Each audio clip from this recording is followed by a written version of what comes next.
美国政府推出EB-5投资移民签证的一个主要目的呢，是创造就业机会，刺激美国的经济。那在创造就业机会方面有哪些具体的规定呢？我们今天为您请来的是王明武律师事务所的移民律师 Cameron， 那请他给我们做一个解答。Cameron, welcome to the program. Hi, thank you, David. So how many jobs are you supposed to create or preserve for how long?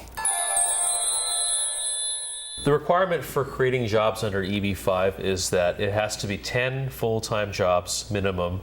And how do you define full-time? Full-time is 35 hours under federal law, at least 35 hours, and there's no real way around that.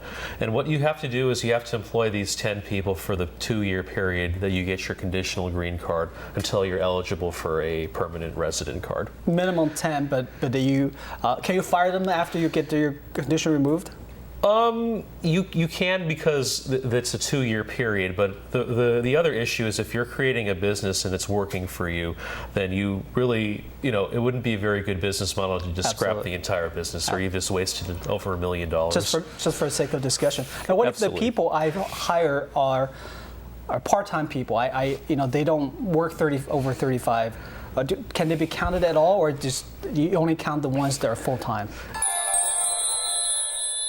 It's theoretically possible, and under the rules, to use part-time employees to equal a full-time employee. The problem I see with that, and the problem that immigration also notices, is that part-time employees are easy come, easy go. A lot of times, part-time employees may find different work somewhere else because it's not, it's not good for them to just be working part-time jobs, and you're really relying on these people to create one full-time worker, whereas if you have one person, that's less supervision, that's less likelihood, if they have a good full-time job working for you, that they're going to leave. And if they leave partway through the immigration process, you're going to have to immediately get new workers to fulfill that 10 full-time employee requirement. So bad business model, but theoretically possible, and I usually advise against it. Now, I think one of the advantages of investing in the original center is you're no longer required to create 10 jobs directly, but you still somehow need to create the 10 jobs. How does it work? Well, there's 2 ways that the immigration looks at job creation. First is the easiest. I employ 10 people. That's the direct. That's directly people on your creating payroll, jobs. You can see their people names. On your payroll, you have their W-2s. You go X, Y, Z. This person has worked for me for this amount of time. The other way that USCIS tracks jobs are indirect jobs. Let me give you an example. If your regional center is, we're going to build a shopping mall, all these people are going to be involved in the managing of the business, and we don't have 10 employees each, but we know, for example, that there's going to be a watch store that works downstairs, and they're going to employ people for a certain amount of time. Then that's something that immigration views as a job created, even though you didn't necessarily create it. The project that you worked on will create jobs.